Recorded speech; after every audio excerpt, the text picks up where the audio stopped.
How to contact Amazon customer service. Hello guys, this is Atticus and welcome back to another tutorial video. In today's video, I'll teach you guys how you can contact Amazon customer service. So let's get started. First, what you'll need to do is open up your Amazon. Now you can use the website or the app, whichever works. After you've opened it up, tap on the three lines on the bottom tab. This is the one. Tap on it and there you will see different options. Now here on the bottom, customer service, tap on it. Now after you've tapped on customer service will open up. Now here there are many topics that you might want to consult the customer service with, so tap on anything.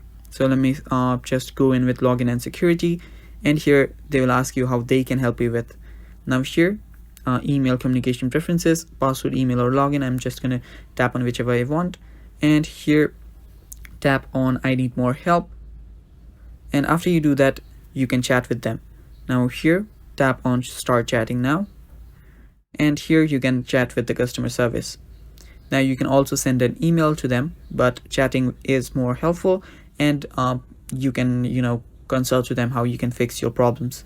So that is basically how you contact Amazon customer service. Thanks for watching guys. That is all for this video. Stay tuned.